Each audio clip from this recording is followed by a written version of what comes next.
bienvenue sur Boop Boop, le podcast sur l'allaitement qui va faire, nous espérons, du bruit. Moi c'est Hélène, pharmacienne. Et moi je suis Cassandre, médecin généraliste. Nous sommes de plus en plus nombreuses à allaiter nos petits cœurs sur des durées plus longues qu'avant. Si toi aussi, tu t'es embarqué dans cette aventure, si tu souhaites allaiter ou aider une personne qui allaite ou voudrait allaiter, ce podcast est fait pour toi. Tu y trouveras des conseils pratiques, des partages d'expériences, des témoignages, des séances de sophrologie, de relaxation ou encore de la rééducation du périnée. Oui, à écouter lors des tétés ou pas, le tout à travers notre regard de maman et de professionnels de santé. Nous avons créé ce podcast comme le podcast que nous aurions aimé écouter pendant une tétée, pour allaiter en toute sérénité, bien informé. Bonne écoute, c'est l'heure de la tétée. Aujourd'hui, on vous propose un épisode un peu particulier, encore, parce que c'est Cassandre, l'une des voix de ce podcast, qui passe de l'autre côté du micro. 3e accouchement, 3e allaitement, et pourtant une aventure totalement différente. Un projet d'AVAC 2, accouchement voix basse après 2 césariennes, qui ne s'est pas déroulé comme prévu. Une césarienne participative, un allaitement plein de douceur et quelques galères aussi.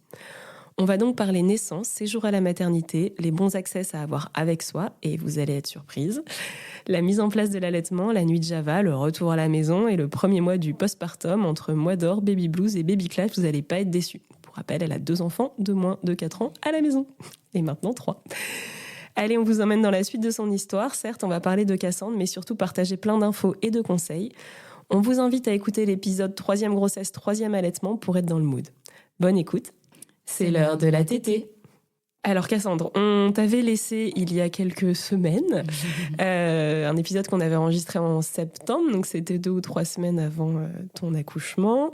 Tu avais un projet d'accouchement voix basse, Aimé était toujours en siège, et donc ça c'était l'une des conditions qui faisait que tu ne pouvais pas avoir de voix basse si elle restait en siège, et donc... On a un peu spoilé dans l'intro, mais oui, j'avais un grand rêve, un grand espoir. C'était un AVAC 2, mais en fait, à la dernière échographie, le bébé était toujours en siège. Pourtant, j'ai tout tenté comme à ma 2e. Bref, je reviendrai pas en détail dessus, on en avait parlé déjà dans l'épisode précédent. Mais du coup, on a programmé une 3e césarienne. Et sauf que cette fois, j'ai pu vivre une césarienne participative. Et ça, c'était vraiment chouette. Alors, je crois qu'on l'avait un petit peu abordé dans l'épisode d'avant. Donc, c'est ton 3e accouchement. Le premier, c'était une césarienne code orange. La deuxième, une césarienne programmée que tu avais mieux appréhendée. Parce que elle est en siège, ouais. Et là, pendant cette grossesse, tu as appris... Enfin, je sais pas si tu connaissais avant le concept. Non, moi, je ne connaissais pas. C'est grâce au podcast. Ouais. Il y avait des mamans qui m'avaient contacté sur le Instagram. Et c'est vrai que ça m'avait trotté l'esprit. Alors, pour rappel, ou pour celles qui le découvrent, une césarienne participative, c'est une approche plus douce, plus humaine. Alors, une césarienne classique reste humaine, évidemment. Mais la maman va vraiment être actrice et prise en compte, en fait, dans cette naissance, et aussi un peu le coparent. Oui, exactement. Alors en fait, ils ont un peu galéré à extraire mon bébé car 3e césarienne, donc beaucoup d'adhérence. Mais à un moment, ils m'ont dit de pousser. Et vraiment, la respiration au fil d'or qu'on apprend en préparation à l'accouchement, ça m'a bien aidée. Je sentais vraiment que ça bougeait.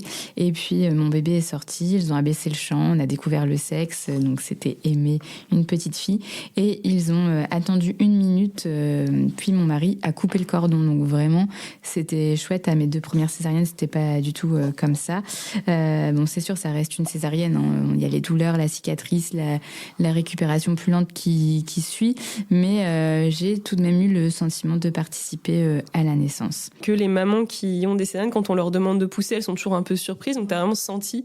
Ouais, franchement, j'ai pleuré parce que, en fait, le fait de souffler, tu sens que il y a quelque chose qui se projette, quoi. Je saurais, c'est vraiment la respiration, hein, vu que t'arrives pas à souffler, mais quand tu respires profondément, en fait, tu contractes ton périnée, etc., comme quand on t'apprend à la rééducation du périnée, et donc, en fait, même si t'es endormi que tu sens pas, il y a quand même la profondeur qui active et ça a marché. Enfin, ils disent que ça les aide en fait à extraire. Après, vrai ou faux, ça je sais pas, mais je pense que oui, tu vois.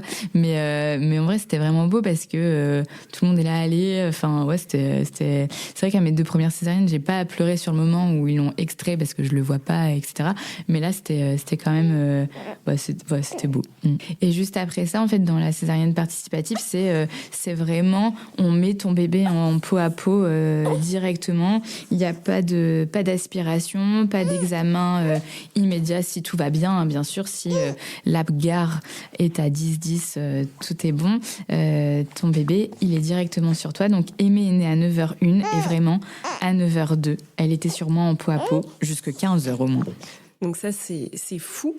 Ça, c'est trop bien.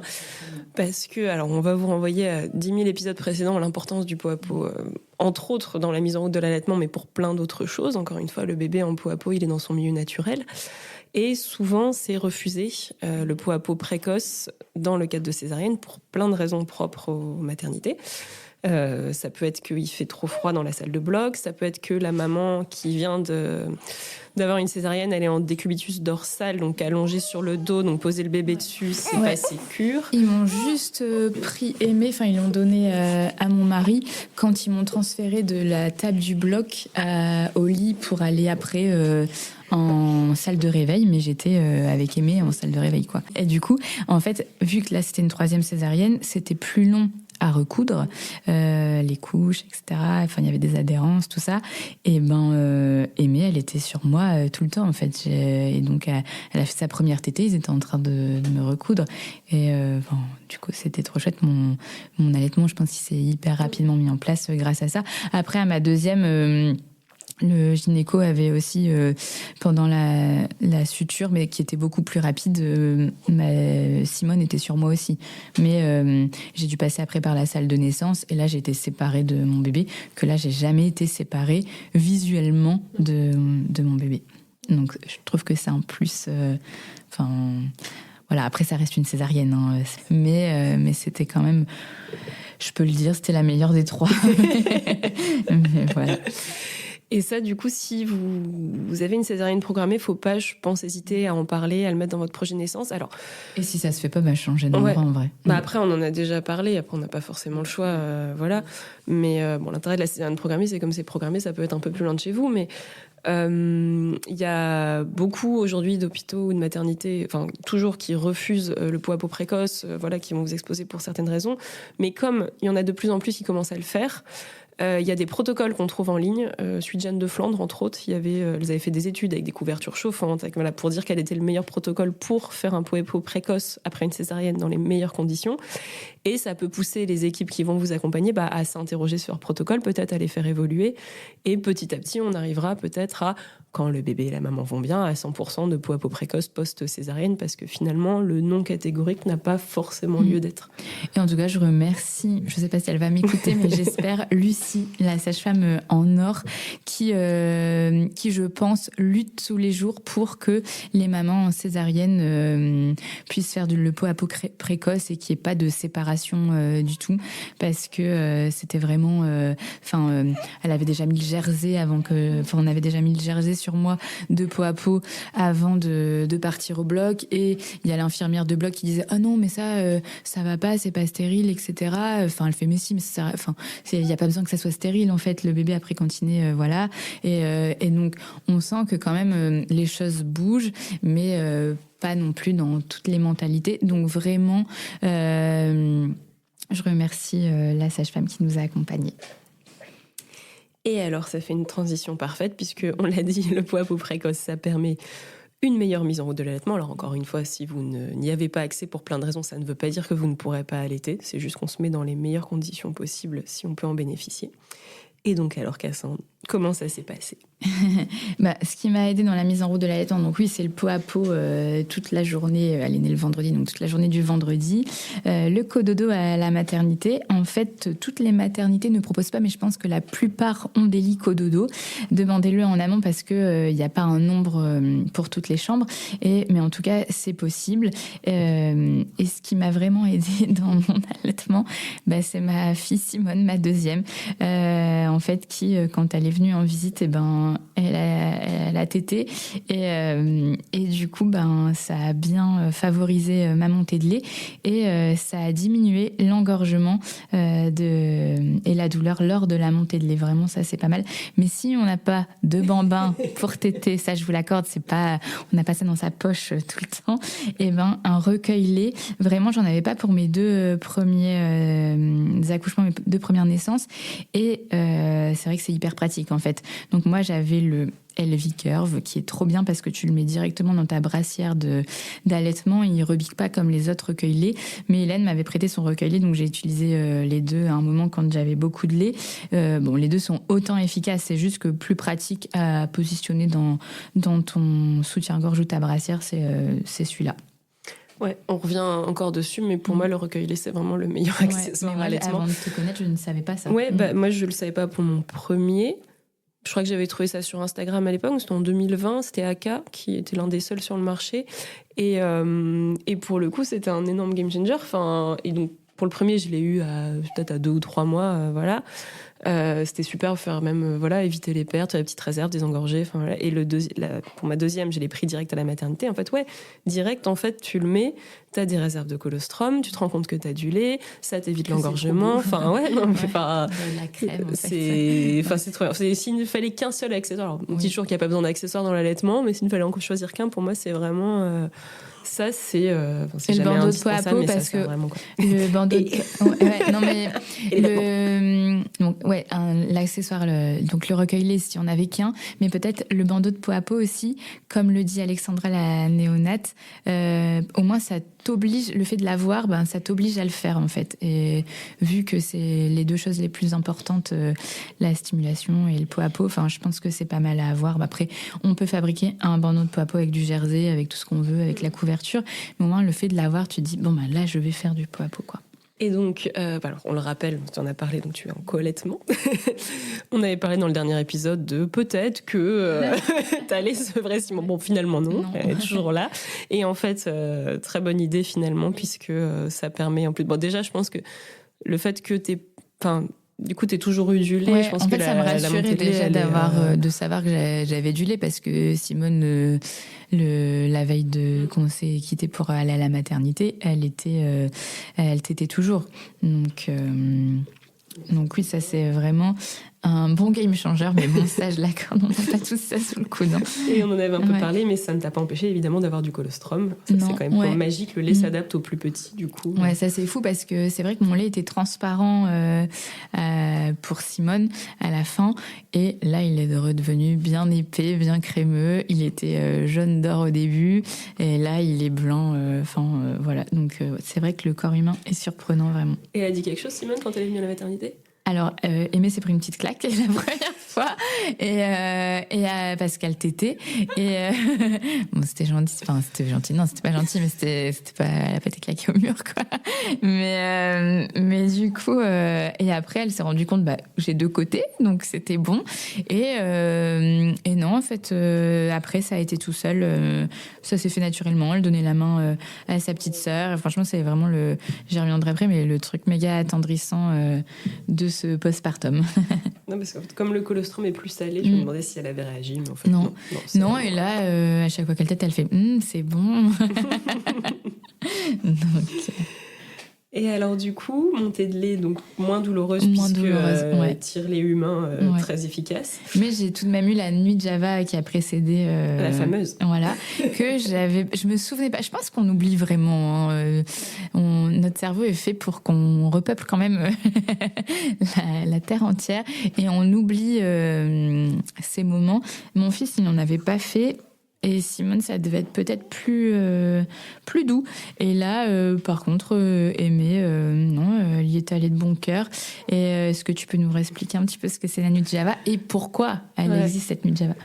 C'est un phénomène qui est complètement physiologique. On en a déjà parlé. Quand le bébé arrive, il a des réserves qui lui permettent de tenir. Il va téter, mais en fait, il n'a pas besoin de se nourrir. C'est pour ça que le colostrum, il est riche en protéines et en cellules de défense. Le bébé, il peut vivre 3 à 5 jours, entre guillemets, sans calories.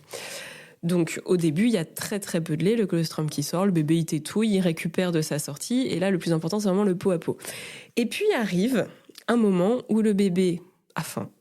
Il a besoin de calories, de nourriture, le lait devient vraiment nourrissant. Et donc, en fait, cette nuit, c'est la nuit qui va précéder finalement la montée de lait, où le bébé, pour activer le mécanisme sécrétoire du lait qui va augmenter en quantité et qui va se transformer en fait en lait de transition, le bébé il va téter. Et souvent, la première nuit, on est tranquille, parce qu'encore une fois, je dis il atterrit, donc voilà. Et en plus, nous, souvent, on ne dort pas, parce qu'en fait, on regarde s'il respire, et qu'on est surexcité par tout ce qui vient se passer et tout. Et la deuxième nuit, du coup, là, deuxième ou troisième, là, en fait, nous, on est claqués, on se dit, bon, on va dormir. Et en fait, non, pas du tout. Le bébé, il tète. Donc là, il veut être sur vous, il veut téter.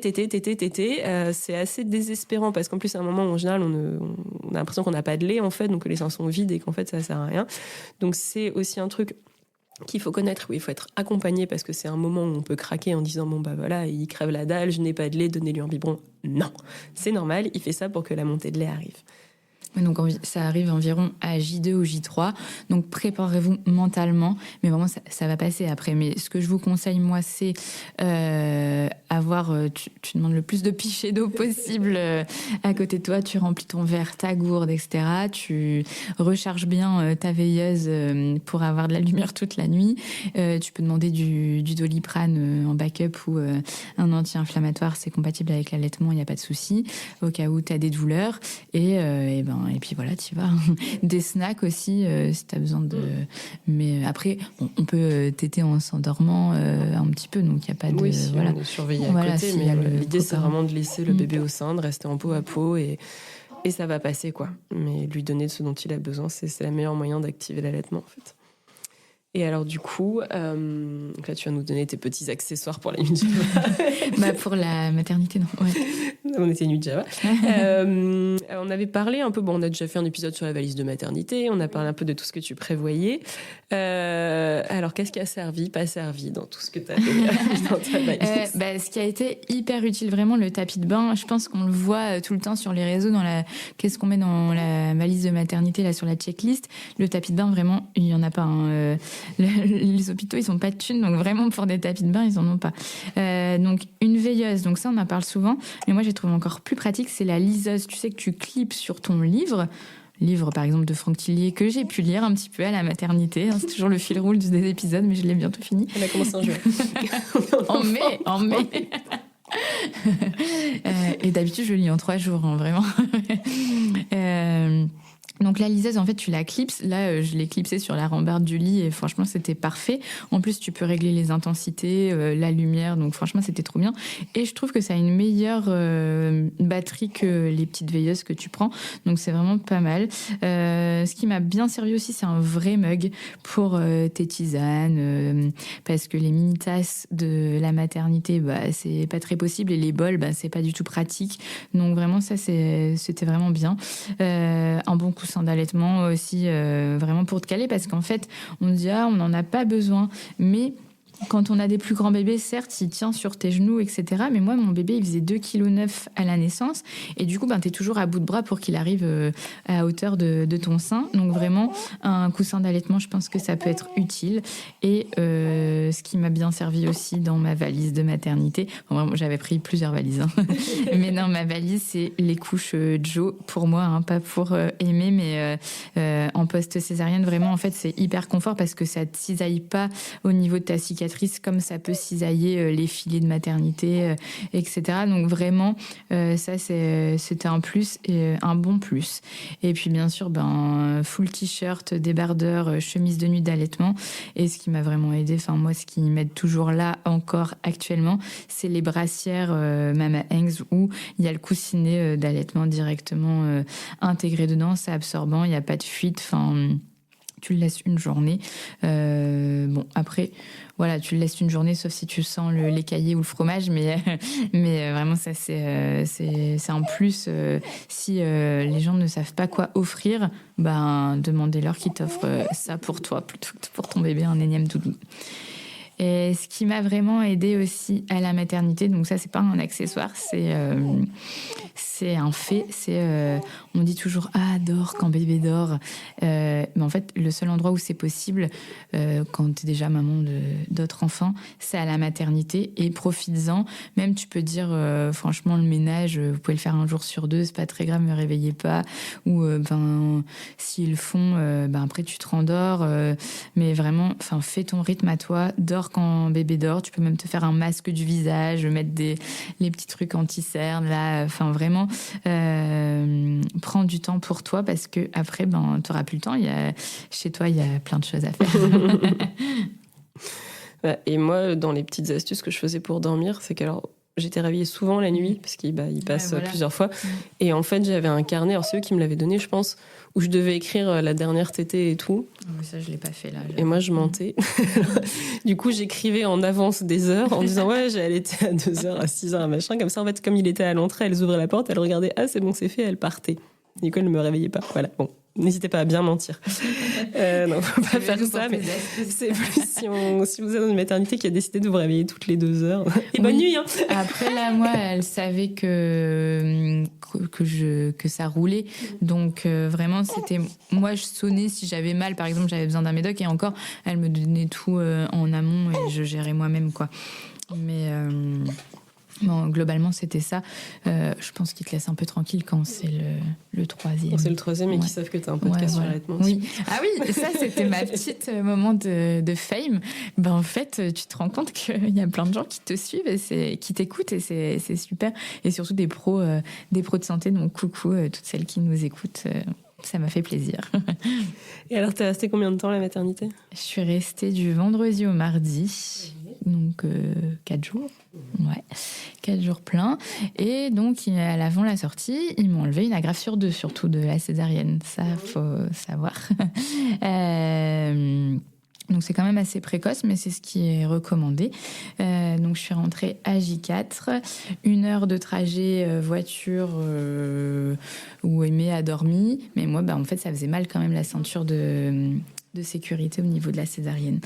Donc là, on va parler peut-être retour à la maison. Bah ouais, du coup, après 7 heures de route. Voilà. Parce que du coup, tes enfants, ils sont venus quoi ? Tous les jours ou... Oui, ils sont venus le samedi et le dimanche. Okay. Le lundi, non. Et vu qu'ils avaient école et crèche. Et le mardi, je rentrais. Et après, que mon mari nous ait déposés, il est parti chercher les enfants à l'école et à la crèche. Et donc là, j'ai un message très clair, surtout pour les mamans césarisées. Ne faites pas comme moi. On ne porte que le poids de son bébé et son petit bébé, même si tous tes enfants sont tes bébés à tes yeux. Portez que le poids de votre bébé, vraiment.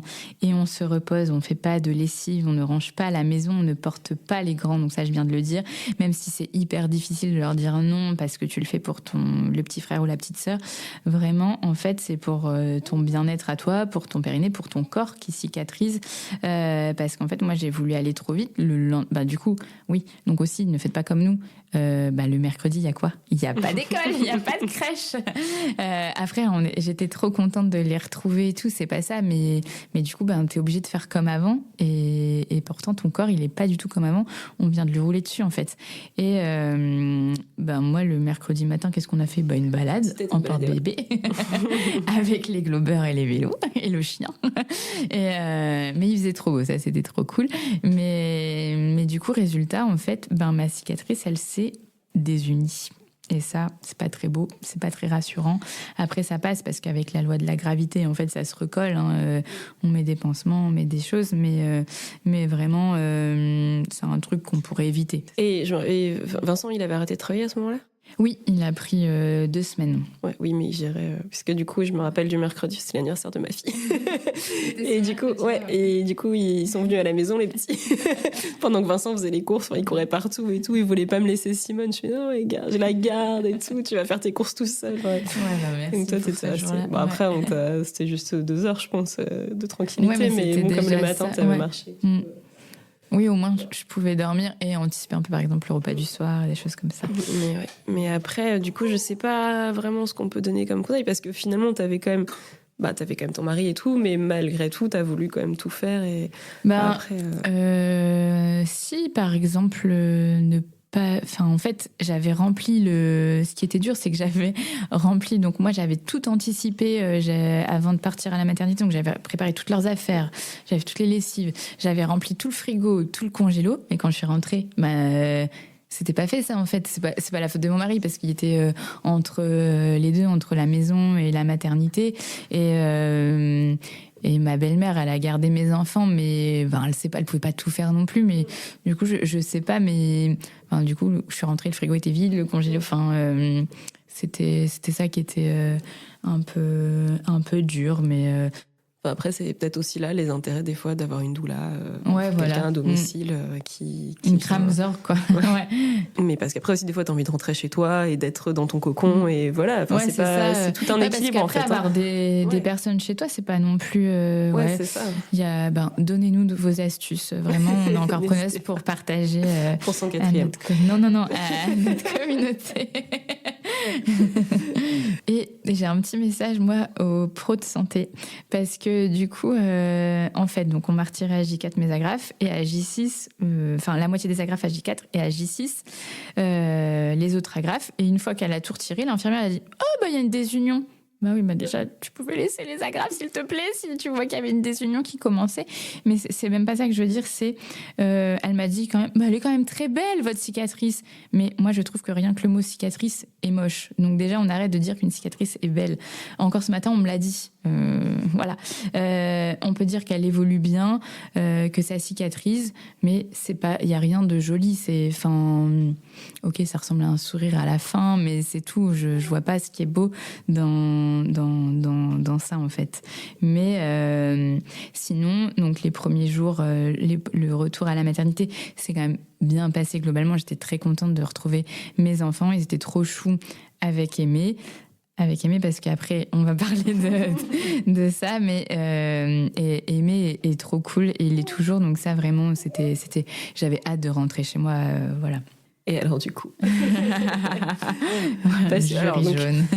Cassandre, voilà, il se trouve que je n'ai que 2 enfants, que je pense arrêter là, et tu m'as toujours dit oui, mais moi, c'est pas pareil, parce que mes 2 grands, ils sont cool. Alors, je dis pas que les miens sont pas cool, mais ils dorment pas, par exemple. Elle me dit, moi, ils ont toujours dormi, donc franchement, ça va. J'ai jamais dit, moi, c'est pas pareil. Non. J'ai dit, on en a fait 3 parce que les 2 premiers... Après, t'en voulais 3 et tout, mais voilà, que toi, t'as jamais eu mes gros soucis de sommeil. Ouais, et qu'on l'a fait là parce que les 2 autres dormaient, ouais. Je suis un peu plus vieille aussi. Mais voilà, mais donc, moi, ce qui me bloque aujourd'hui, typiquement, c'est que j'ai pas envie d'y retourner parce que j'en ai vraiment chié de sommeil, et je vois ma gueule, et je vais plutôt m'acheter une blépharoplastie pour mes 40 ans qu'un enfant. Donc, blépharoplastie, pour ceux qui savent pas ce que c'est une chirurgie des paupières. On va y réfléchir. Donc voilà. Et ça, je dis oui. Bon, après, t'es plus jeune que moi, mais pas beaucoup non plus. T'en as toujours voulu 3, et que je dis que pour le coup, toi, t'as des enfants qui dorment, donc c'est peut-être.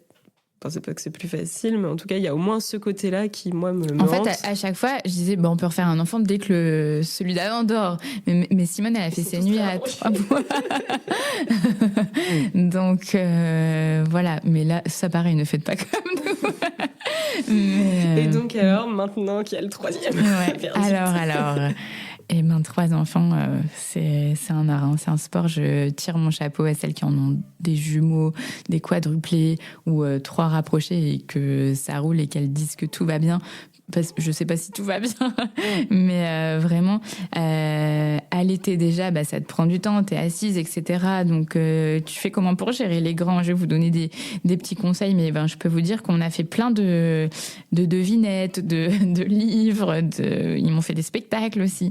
Mais la fatigue, ça, je me souvenais plus de la fatigue. Déjà, tu te remets de ton accouchement, de ta césarienne, et les nuits au début, elle a beau être parfaite, Aimée, elle était toutes les 3 heures, tu vois, donc t'es quand même éclatée pour gérer les grands la journée. Et en fait, moi, on a fait aussi un 3e parce que mes 2 grands qui sont pas très grands, mais c'était vraiment tic et tac, c'était le grand amour entre eux 2. Et là, gros drame, c'était des grosses bagarres avec des griffes et des tignasses de cheveux arrachées. Et en fait, ça m'a mis trop dans le mal parce que je pensais pas que ça allait être comme ça. Et je me disais, mais qu'est-ce qu'on a fait en fait? Enfin, y a pas de retour possible en arrière. En plus, enfin, c'est tout. Elle est là, mais c'était vraiment dur. Là, ça va mieux jour après jour. Eux aussi, en fait, ils prennent le rythme. Je pense vraiment que c'est toute la famille qui a un autre enfant, toute la famille qui allait, toute la famille qui est en postpartum. En fait, c'est le temps que, tout le monde se remette. C'est un mois, je pense. Et donc, ça a contribué à un bon baby blues que j'avais jamais eu et que je connaissais pas. Et la douleur aussi de la césarienne, ça m'a mis dedans aussi. Parce qu'au début, pareil, je l'avais pas. Mais parce qu'ils m'ont anesthésié, ça c'était pas mal. Je l'avais pas eu aux 2 autres aussi. Un produit anesthésiant dans l'une des couches en profondeur. Et du coup, j'avais pas mal. Mais du coup, c'est ça aussi qui a contribué à ce que j'en fasse des J4, des balades en porte-bébé, à porter les enfants, à pousser les globeurs, etc. Parce que j'avais pas mal. Mais petit à petit, t'as mal. Et petit à petit, tu te dis... Tes enfants, c'est devenu des démons entre eux. Et donc là, la chute des hormones, etc., franchement, c'était une grosse claque en pleine figure. J'ai eu aussi une douleur au point de ponction de la rachis anesthésie qui peut se faire aussi au point de ponction de la péridurale si tu accouches par voie basse. Et donc, j'ai demandé à une anesthésiste qui avait fait l'épisode sur la péridurale, Juliette. Et donc, ça, si ça t'arrive, faut te faire des petits massages. Mais bon, c'est pas hyper pratique toute seule. Donc, demande à ton mec. Mais vraiment des massages pour réinnerver à cet endroit-là dans le bon sens tes racines nerveuses en fait. Il y a un truc qu'on n'a pas précisé aussi dans tout ce timing, c'est que une semaine après ton accouchement, c'était les vacances scolaires aussi. Oui. Peut-être aussi un peu contribué ça a contribué à la sortie des démons qui sont ça. Sortis. Après, il y avait avant la naissance d'Aimé, la crèche m'avait demandé pour les vacances scolaires, comment ça se passe. J'avais dit on la met la première semaine, mais la deuxième, elle va être avec nous, Simone. En fait, pareil, faites pas ça. Même si, j'étais trop contente qu'elle soit là en soi, mais c'était dur parce que ils s'entendaient pas. Mais après, il faisait beau, donc on s'est bien promené et tout. Mais entre deux, il y avait pas de temps mort dans leur bagarre et tout. C'était vraiment pas facile, quoi. Des fois, c'est un peu dur parce qu'on veut du coup se dire ça va être sympa, on va faire notre cocon vers toute notre famille, mais en fait. Moi, je l'ai vécu pour mon deuxième enfant où j'ai voulu assurer les mercredis et en fait, c'était pas bien. Et donc, en fait, j'aurais mieux fait de laisser mon enfant à la crèche ou voilà. Bon, finalement, après, l'année d'après, c'est ce que j'ai fait. J'ai mis la deuxième à la crèche et j'ai resté avec l'aîné. Maintenant, j'ai les deux, mais maintenant qu'ils sont grands, ça va très bien. Mais voilà, parce que, en fait, il y en a aucun. Enfin, le bébé n'a pas de rythme, en fait. Les autres, ils en ont plus ou moins, mais à cet âge-là, à 11h, ils commencent à être fatigués. Puis après, il faut faire la sieste. Donc, alors, on va faire des siestes à 3 en même temps. Galère. Ouais, voilà, après, je vous parle des mercredis solo, vous allez voir. Vous allez rire. Et voilà. En fait, j'étais un peu cette maman-là quand j'avais que mon premier. Je jugeais un peu, celle que j'ai jugée dans ma tête, mes copines qui s'accordaient un jour off sans leur enfant. Et moi, c'était impossible, improbable que dans la semaine, si je travaille pas, j'ai pas mon fils. Mais en fait, maintenant, je comprends. Vraiment. Il n'y a pas de problème. Mais en fait, t'as le droit d'avoir du temps pour toi et que t'aies 1, 2... 3 enfants, mais vraiment, je comprends vraiment que c'est possible en fait. Voilà. Je suis de cette team-là depuis toujours, pour le coup, parce que j'ai un travail qui fait que je travaille le week-end, donc j'ai souvent des jours off en semaine, donc j'ai toujours un peu eu un jour pour moi en semaine. Et bon, en fait, moi, au tout début, je crois, quand j'ai eu Léon, je m'étais interrogée sur une crèche parentale. Et je bossais pas le vendredi et je m'étais dit, c'est bien, parce que comme ça, le vendredi, je pourrais aller faire les gardes à la crèche. Faut pas faire ça. Non. Garde ton vendredi. Ouais. Alors, en plus, qui n'est pas forcément que pour toi, puisque concrètement, tu vas aller faire les courses, le ménage, le machin. Mais voilà, mais moi, ça m'a permis de toujours reprendre le sport. Aujourd'hui, enregistrer des podcasts. Mais avoir du temps sans son bébé, c'est pas si on peut se permettre de payer la crèche ou la SMAT sur un jour où on ne travaille pas. En vrai, profitez-en parce que c'est précieux. Et donc là, tu parles de tes mercredis qui roulent, mais donc avant ça, on vient d'en parler, les tout débuts où on s'est retrouvés en vacances scolaires. D'ailleurs, tu as dit tout à l'heure, quand la crèche t'a demandé pour les vacances scolaires, moi je me rappelle très bien, quand elle t'a demandé, t'as dit, c'est la semaine prochaine. Et tu m'as écrit, tu m'as dit, mais j'ai pas capté que c'était là les vacances scolaires. Non, le papier, elles sont malines. Le papier, elles te le donnent en juillet. Donc là, ça allait en juillet, tout roulait. J'étais enceinte. Il n'y avait pas que ça, il y avait aussi. Mais en fait, il faut les inscrire au centre. Et là, quand Aimé est arrivé, et en fait, j'ai pas du tout capté que ça allait être les vacances scolaires juste après. Et là, après, on a de la chance, c'est dans une ville où on peut inscrire les enfants au Saint-Tréret un peu en dernière minute.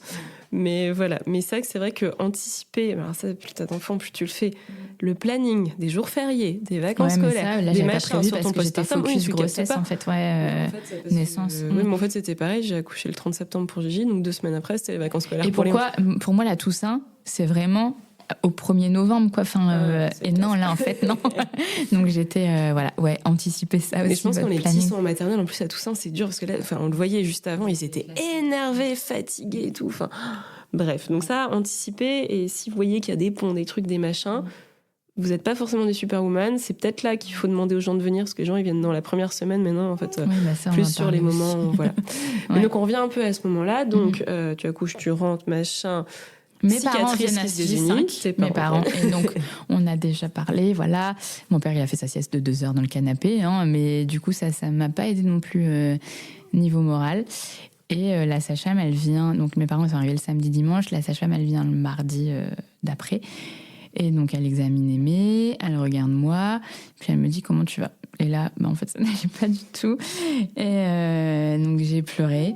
Mais après, encore une fois, il n'y avait pas plus de suivi que ça. Donc là, je me suis dit, je pense que t'es en plein baby blues.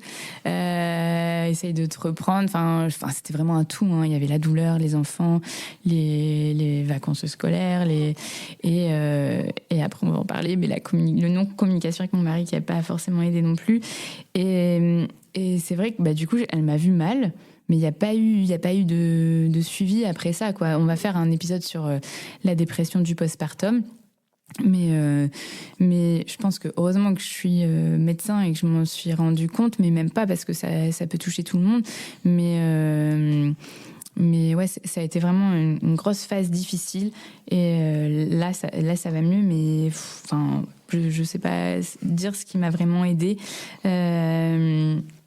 Mais faut oser communiquer, oser en parler. Enfin, si, je sais ce qui m'a aidé. Après, je vais le rappeler. Mais est-ce qu'on peut rappeler un petit peu ce que c'est le baby blues, peut-être Oui, c'est en gros une chute d'hormones dans les jours qui suivent l'accouchement. Pareil, c'est physiologique et ça peut se traduire par... Alors, c'est pas que les hormones, c'est couplé à un sentiment de nouvelle vie, que ce soit votre premier ou votre troisième. Il y a un nouveau bébé, il y a tout l'assez... psychologique du coup qui rentre en compte. Toi, t'en as parlé, t'avais tes enfants qui commençaient à se disputer alors que c'était jamais le cas avant. Il y a la fatigue. C'est un tout qui fait qu'on n'est pas du tout dans des conditions optimales pour être bien dans sa tête. Et ça se traduit par des pleurs, comme un début de dépression. Sauf que là, j'avais moins de patience avec les grands et avec mon mari. Mais voilà. Et après, j'ai un peu merdé parce que t'avais fait un post à ce moment-là sur le fait que t'avais pleuré et tout. Et en fait, j'ai pas du tout capté que tu parlais de toi. C'est pas grave parce et je t'ai pas demandé comment t'allais. Ouais, mais tu vois, en fait, c'est ça aussi, on n'y pense pas. C'est que, en fait, la sage-femme a bien fait de te poser la question, mais c'est vrai que derrière, il y a pas eu de petit texto, de machin et tout. Alors, on en parle donc du coup, l'épisode qui va venir sur la dépression du postpartum, donc, qui est quelque chose de plus lourd. Du fait que la maman qu'on a interrogée, elle a l'impression qu'on lui a jamais posé la question. On s'est dit, nous, en tant que pro de santé, on va faire l'effort de le faire. Et là, mais après, faut avoir les armes solides pour le faire aussi, tu vois. Et là, ce qui est bien, mais c'est parce que moi, pareil, là, je fais pas suivre Aimé par... on est médecins tous les deux, donc je la fais pas suivre, mais en fait, ça, c'est un tort, je pense, clairement. Mais pareil, si je la ferais suivre, ça serait avec des potes, donc je sais pas s'il me poserait la question. Mais sur le carnet de santé, le nouveau, là, qui vient de sortir en septembre, à chaque mois d'examen du bébé, il y a écrit « Votre médecin vous a-t-il fait une prévention sur la dépression du postpartum ?» Et ça, je trouve ça bien parce que donc, le médecin, lui, il voit ça, il remplit toutes les cases, etc. Donc, il voit cette ligne-là, il fait « Ah oui, il faut que j'en parle. » Et la maman, si elle prépare en amont ou qu'elle relit après, au moins, elle se dit « non, il m'en a pas parlé, mais du coup, elle peut essayer d'en parler à la prochaine consultation. » Donc, vraiment, ça, je trouve ça bien. Il a ses défauts, mais il a beaucoup de qualité, ce nouveau carnet de santé, je le trouve pas mal. Au milieu de tout ça, donc toi qui as une chute hormonale qui est pas bien, que moi, ta copine qui te voit quand même tous les 2 jours, je pense même pas à demander comment ça va. Et ton mari? On est encore mariés. Est-ce que lui, il capte que c'est dur pour toi ou parce que... Alors, à côté de ça, j'en ai parlé vite tout à l'heure, mais lui, du coup, je pense qu'il essayait de faire au mieux parce qu'il gérait toutes les conduites. L'histoire de quand il m'a déposé les enfants parce qu'il allait faire les courses, il était prêt à aller faire les courses avec les 2 grands. Alors, ouais, je me suis dit, non, mais laisse-les, il va faire les courses tout seul. Enfin, voilà, il a essayé de gérer comme il pouvait. Je pense aussi qu'il a... Je sais pas si... Bah si, je pense que c'est possible aussi, un baby blues chez les papas. Enfin, la dépression du postpartum est possible chez les papas. Et ben, moi, je voyais qu'il perdait un peu pied, mais je suis pas sûre qu'il voyait que moi, je perdais un peu pied. Mais là, on a communiqué a posteriori, ça va. Mais c'est vrai que moi, j'avais l'impression que mon mari, lui, je vois souvent sur les réseaux, maman, mets ton masque à oxygène avant de mettre celui de ton enfant, de ton bébé, etc. Et j'avais l'impression que mon mari lui mettait son masque, son gilet de sauvetage, ses brassards, et qui partait dans le canot tout seul, quoi. Alors que il essayait de bien faire, etc. Mais et en plus, il avait moins de patience qu'avant. Déjà que c'était pas sa qualité première, mais voilà, donc ouais, il y a eu plusieurs baby clash, on a divorcé 7 fois déjà, mais on est encore ensemble. Mais vraiment, c'était l'image que j'avais, c'était ça. Et mais je pense qu'il faut communiquer et qu'il faut se dire peut-être. Pendant 2 semaines, on se fait 0 reproche. On se les fera après s'il faut, mais ça, on se l'est pas fait. Mais a posteriori, je me dis, ouais, faudrait qu'on fasse ça pour que ça aille mieux. Donc ça, c'est un conseil. Dites-vous, pendant ces 2 semaines-là où on dort pas, où on est dans le dur, où c'est les vacances scolaires avec les enfants, eh ben, on se fait pas de reproches. On se les fera peut-être après. Et du coup, ça sera peut-être moins violent. Mais ouais, c'était ça. Et vraiment, quand vous passez au-dessus d'un objet, les papas, ramassez-le. Mais non, je rigole. Mais non. Non, mais après, c'est compliqué parce que c'est compliqué. Non, on les surprotège, les pauvres. Toi, tu as une cicatrice qui s'ouvre, tu viens d'accoucher, t'as des enfants, machin. Alors, oui, lui aussi, il a sa charge mentale qui augmente parce qu'il gère tout ce que tu gères d'habitude. En fait, c'est normal. Et voilà, et bon, on l'a dit dans l'épisode avec le coparent, c'est le moment de mettre son ego de côté et de faire les choses tout de suite. Et même si ta femme, elle te parle mal, alors c'est pas facile, mais en fait, il faut y aller. Et il y a un truc qu'on n'a pas dit. J'ai l'impression de parler mal. Ouais, oui, non. Mais voilà, qui est plus exigeante ou j'en sais rien. Il y a un truc qu'on n'a pas dit dans l'épisode coparent, mais qui est important, c'est don't split until you sleep. On ne se sépare pas tant qu'on ne dort pas. Alors évidemment, je crois que c'est assez rare de se séparer la première semaine, et encore que. Mais voilà, souvent la première année, en fait, des fois, on parlait avant, se faire la promesse qu'on ne se sépare pas la première année de l'enfant ou qu'on ne se sépare pas de toute façon tant qu'on ne dort pas suffisamment. Je pourrais jamais me séparer. Oui, je pense qu'on met pas son ego de côté, on dit des choses qu'on veut pas dire ou on a moins de filtres qui font que tu peux entretenir ton couple quand on est fatigué et ouais, dans c'est le ça. jus. Et t'as 0 patience. Donc la patience que t'as, l'infime dose, tu l'as pour tes enfants en fait. Mais ça, je pense, c'est un truc. Il faudrait en parler en préparation au mariage. Préparation à la naissance aussi. Ouais, non, mais en vrai, moi, j'étais trop contente d'avoir fait un enfant avant de me marier parce que je trouve que. Enfin, bon, après, c'est tout un débat, mais que du coup. Ah oui, ça... Tu vois, la préparation ouais. est différente que je pense que. Bah, après, c'est très bien de se marier plus jeune aussi. Et voilà, quand t'es amoureux, tout est rose et super. Mais en fait, il y a quand même des trucs auxquels il faut vraiment préparer les gens pour que le couple dure dans le temps. Voilà. Et alors, comment t'es sortie de là ? Ce qui m'a sauvée, je sais pas de où j'ai pondu cet objectif, mais les 10 000 pas par jour, franchement. Et ça, c'était trop bien parce qu'il fait super beau encore. Et ça aide. La météo. Ouais, là, on fait un podcast. Il fait trop beau. 17 novembre. Il fait froid, mais il fait trop beau. Et donc, d'ailleurs, on devrait l'enregistrer dehors. Mais donc, ce qui m'a sauvée, oui, la météo, mais ça, tu peux rien y faire. Les 10 000 pas par jour, donc de vraiment marcher. Bon, si t'arrives pas à faire 10 000, c'est pas grave, mais au moins te forcer à sortir. Je fais pas 10 000 par jour, hein, mais au moins, j'essaye de me balader 1 fois par jour avec enfant, sans enfant, avec le chien. Bon, toujours avec le nouveau-né, hein, bien sûr. Avoir une copine en postpartum, pas forcément toutes tes proches copines, elles accouchent pas en même temps que toi, mais tu peux t'essayer de trouver une nouvelle compagnon de galère. Et du coup, moi, c'est Marie, une nouvelle copine, et je suis trop contente. Coucou Marie. Et voir un adulte par jour, ça aide. Donc, la sortie d'école, les dépôts d'école. T'es assez vite revenue d'ailleurs. Parce que quand mon mari l'a repris, en fait, j'étais. Le jeudi, t'étais là, je me rappelle. Et du coup, en fait, ça, c'est cool de voir toutes tes copines.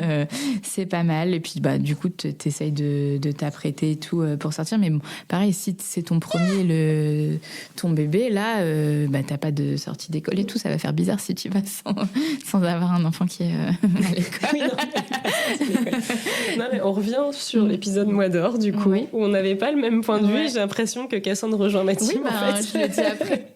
T'as pas lu la trame, toi? Pas du tout. Et voir un adulte par jour, c'est pas mal. Et ce qui m'a sauvée aussi, c'est que malgré la tempête des enfants, ils font quand même des câlins. Et quand j'ai les trois contre moi, ça franchement, t'oublies tout. Voilà, c'est ce qui m'a sauvée moralement. Alors, on a parlé accessoires maternité, on adore les accessoires. Accessoires les vêtements d'allaitement, je pourrais pas faire sans parce que déjà, le troisième, il vient en porte-bébé. Hein. Vraiment, je pense à lier plus de 5 heures par jour. Hein. Je sais pas si on a le droit. C'est physio. Voilà. Mais donc oui, un bon porte-bébé conçu pour l'union. Le mien, il est trop bien. Et des vêtements d'allaitement, parce que je sais pas comment on peut allaiter sans vêtements d'allaitement et être à poil en hiver quand il fait froid en porte-bébé. Voilà, c'est ça vraiment mes accessoires principaux. Et je voudrais revenir au fait d'avoir un troisième aussi. Vraiment, je trouve que tout le monde s'en fout. Surtout la famille, enfin les plus vieux, quoi. Déjà, t'as moins de cadeaux de naissance, vraiment. Après, je fais pas des enfants. On fait pas des enfants pour avoir des cadeaux de naissance, mais clairement, maman, si tu m'écoutes, voilà. Il y a moins d'aide aussi. Après ça, oui et non, parce que là, nous, on a un podcast sur l'allaitement, sur la maternité, etc. Donc, je pense que les gens, ils sont un peu genre, elle m'attend au tournant, qu'est-ce que je dois faire et tout. Mais c'est vrai qu'il y a moins d'attention, mais plus de lâcher prise pour le troisième. Donc, clairement, Aimée, elle est toujours en porte-bébé et elle adore, heureusement. Et elle est au milieu de ses frères et sœurs. À un moment, je pense qu'ils ont failli l'écarteler pendant une seconde. Heureusement que j'ai vite. Mais vraiment, voilà, lâcher prise. C'est ça. Mais ce que je veux revenir, on n'est même pas encore à la conclusion. Je sais pas combien de temps on est de parler là. Mais on dit toujours, c'est bon, c'est le troisième, tu sais. Donc, les gens, peut-être, en fait, c'est inconsciemment, c'est pas méchant qu'ils veulent pas aider ou pas. Mais en fait, c'est pas plus facile quand on connaît. Vraiment, là, moi, j'ai jamais eu de baby blues aux 2 premiers. Et là, ça m'est tombé dessus comme ça. Donc, non, en fait, c'est pas plus facile parce que c'est le 3e, le 4e, le 5e. Non, en fait, prenez soin des mamans. Et donc, on arrive au Mois d'or. Comme j'avais pas lu la trame, je ne savais pas que c'était maintenant qu'on en parlait. On avait enregistré un épisode il y a quelques mois. T'étais pas enceinte. Si, ok. On avait mis en parallèle nos points de vue, où moi, j'avoue que je fais pas des Mois d'or très calmes, et toi plus. Et alors, du coup, ce Mois d'or, comment il s'est passé? C'est vrai que le Mois d'or, quand moi je l'imaginais, c'est vraiment une période où tu restes au calme, dans ton cocon, bien entouré, où tu manges des petits plats chauds, tout ça. Mais en fait, là, j'ai fait mon propre Mois d'or où je sentais que j'avais besoin de voir du monde. Mais bon, c'est un peu en parallèle du baby blues, du baby clash, etc. Et en fait, déjà, le fait de voir du monde, mes 2 grands étaient contents de voir des gens et ils se tapaient pas dessus. Donc c'était vraiment un cercle vertueux. Et surtout, ça me faisait du bien de recevoir mes amis, ma sœur, des adultes, quoi. Enfin, ça a fait du bien. Ouais, après, je sais pas le même Mois d'or quand c'était ton premier ou ton troisième aussi. C'était ça. Parce que moi, quand j'avais parlé du mien, où j'étais faire du skateboard, c'était ma deuxième. Ouais, et le premier, c'est vrai qu'on sortait pas tant que ça. Mais c'est vrai que, encore une fois. Après, chacun fait son propre Mois d'or, en effet. C'était la conclusion qu'on en avait retenue. Si ça vous fait du bien, et toi, c'était le cas de marcher 10 000 pas par jour, de parler avec des adultes, d'aller chercher les enfants à l'école, en fait, faites-vous plaisir, quoi. C'est vraiment, voilà, c'est ça. Et vraiment, je trouve que le premier mois, vraiment, c'est celui-là que tu fais vraiment ce que tu as envie, parce que à partir de 6 semaines, toi, tu commences tes rendez-vous de rééduc, etc. Donc, toutes tes journées, elles sont rythmées par au moins un rendez-vous. Enfin, j'exagère, peut-être pas toutes tes journées, mais une journée sur 2 à un rendez-vous médical ou paramède, et du coup, c'est foutu là. Après, tu sais que tu reprends le travail, en fait. C'est fini, voilà. C'est ça. Et donc, c'est sur ça que je voulais rebondir, c'est qu'il faut bien s'entourer des bons pros de santé, en tout, que ce soit en allaitement, mais là, on prêche pour notre paroisse. Mais là, moi, je te parle en termes de rééducation du périnée et des abdos. Là, j'ai commencé à faire ma rééducation avec une kiné qui est formée en périnée et en abdos, comme ma sœur, mais qui, elle, est à Lille et je n'habite pas Lille. Et en fait, dès que j'ai fait ma rééducation, la première séance, je me sentais moins recroquevillée, parce que là, avec la douleur et tout, j'avais l'air d'être l'homme de Cro-Magnon, là. Et là, je suis l'homo sapiens bien érigé, bien droit. Donc vraiment, ça, pareil, je remercie ma kiné Justine. Je revis depuis les premières séances de rééducation. Donc ça fait partie du premier mois de postpartum. Et j'ai pas dit, mais ce qui est vraiment trop cool dans ce premier mois, ça a été de découvrir Simone, qui est devenue grande sœur. Et le co-allaitement, c'est trop beau, en fait. Elle se donne la main, enfin, c'est trop mignon. Moi, on pleure, je suis un peu émue. La conclusion. On peut le rappeler, il n'y a pas de naissance facile. C'est pas parce que c'est le 3e que c'est plus facile. On peut avoir des césariennes de plus en plus cool.